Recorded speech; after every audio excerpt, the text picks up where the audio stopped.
بسم اللہ الرحمن الرحیم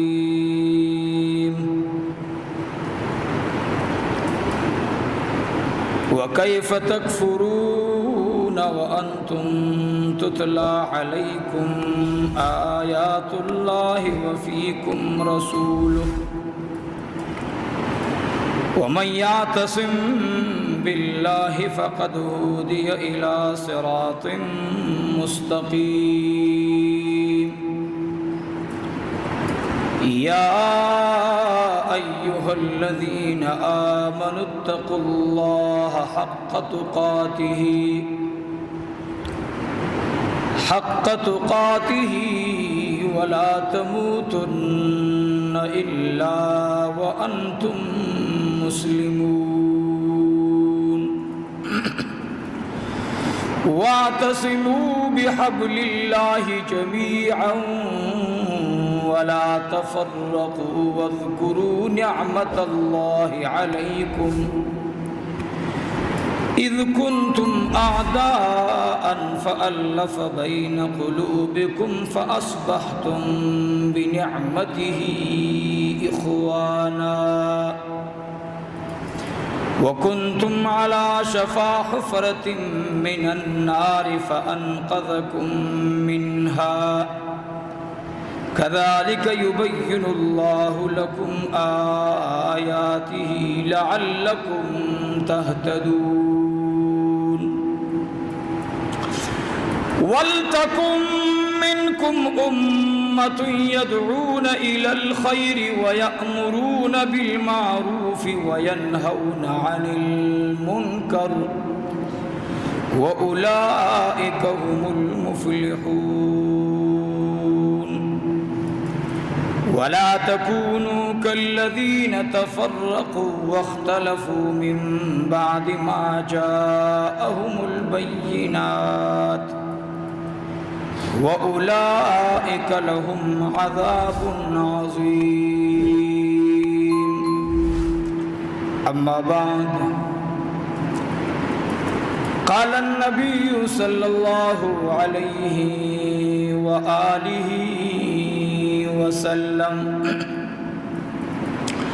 لا يؤمن أحدكم حتى أكون أحب إليه من والده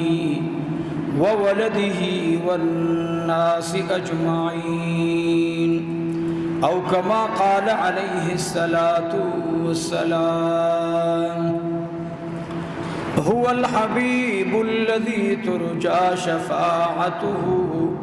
لكل حول من الأحوال مقتحمين إن الله وملائكته يصلون على النبي يا أيها الذين آمنوا صلوا عليه وسلموا تسليما اللهم صل على سيدنا ومولانا محمد وعلى آل سيدنا ومولانا محمد وبارك وسلم وصل عليه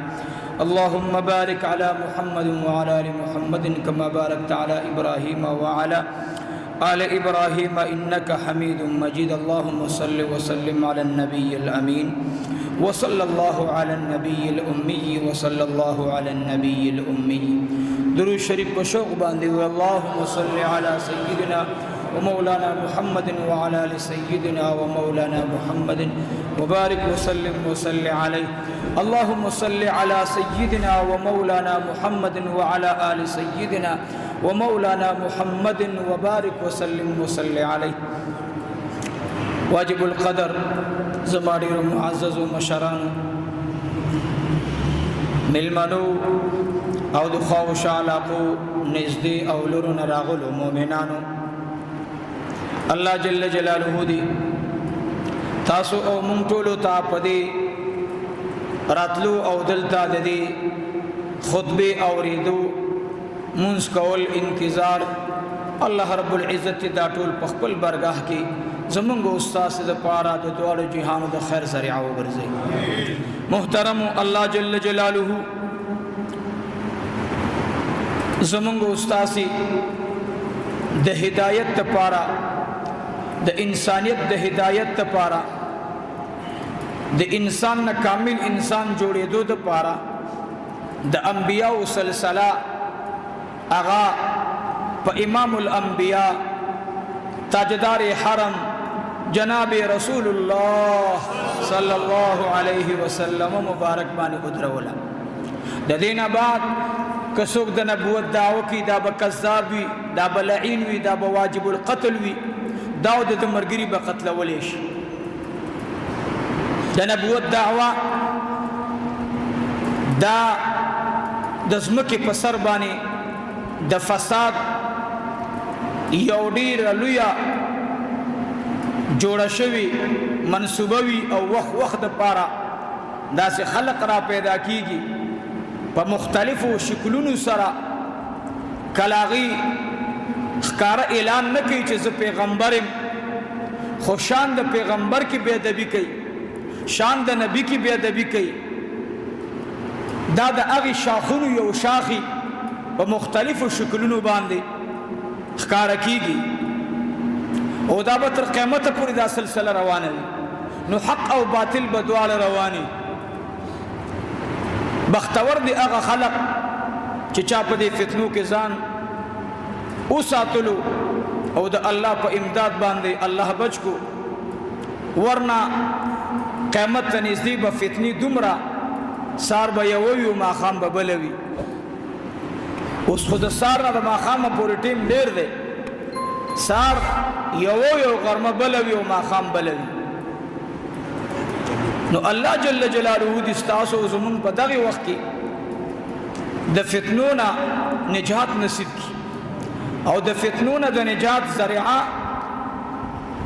شته دی هغه اتباع د جناب رسول الله صلی الله علیه وسلم. هر یو فتنه برازي مقابله به موږ تاسو کو ان شاء الله. د الله نه په مقابله کولو کې امداد غواړو، خپل کمال او علم با د نجات ذریعه نه ګرځو. موږ عالمان یو، موږ پوی خلق یو، ډیر پوی ناپوی حرکتونه وکړو او جهنم ته لاړ شي. بل ام بن باعور ډیر پوی سړی، تورات ورته داسې یادو لکه موږ تاسو له چې فاتحه شریفه یاد ده، او مفسر د تورات داسې انداز سره چې په زرګونه علما به ناستو دنه به تورات یادولو، نو په علم باندې به ځان نشو بچ کولی، په ذکر ځان نشو بچ کولی. د الله جل جلاله په امداد او نصرت باندې به بچ کیږو ان شاء الله.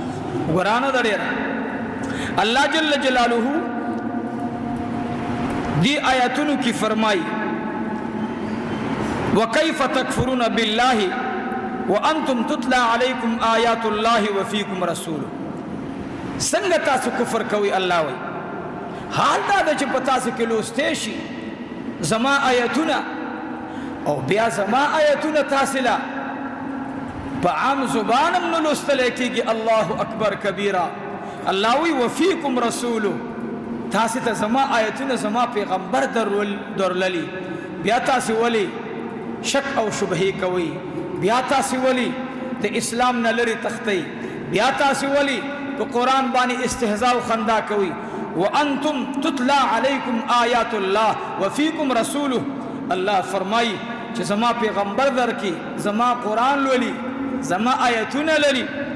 نو ګوره یاد ساتئ دا یو موقع ده، دا د الله سمو ورکوي. ومن يعتصم بالله، او چا چې مضبوط ونیولو زما قران زما د محبوب کلی خبرې چا چې مضبوطی ونیولې، دغه خلق باندې به امتحانات راځي، مال بیزي، بچی بیزي، بدن بیزي. فقد هدي الى صراط مستقيم. وګوره دا ډله کامیاب ده. الله وی دا ډله فلاح ته ورسېده، کامیابی ته ورسېده. نو پته ولګېده چې چا د پیغمبر قول پورې خندا وکړه، د هغې متعلق الله فرمایل ان المنافقین فی الدرک الاسفل من النار. د منافقینو منزل او مکان ډېر بدرنګ دی. الله دې موږ تاسو ته نجات را نصیب کړي. زمن قاضی بابا نور الله تعالی مرقده اب تفسیر کی منت خبر کولا مبارک به فرمایل کله چې قران کریم د کافرانو ذکر کوي دو کرخو کی خبره ختم کی الله وي خو چې د منافقانو بحث راشي نو الله داسې ذلیل او رسوا او شرمنده کی ہر طرف اللہ ذکر کئی خدای وی بدن بے کمزے کی وی اللہ وی لاش بے کمزے کی وی اللہ وی ذلیل دے رسوا دے فما لکم فی المنافقین فئتین واللہ ارکسهم بما کسبوا اتریدون ان تهدوا من اضل اللہ ومن یضل اللہ فقد اللہ جل جلالہ دا اغدلوا خدای پاکی ولی ذکر کئی د منافق د خلی خبر وی د زړه خبره نه په خله لا اله الا الله وی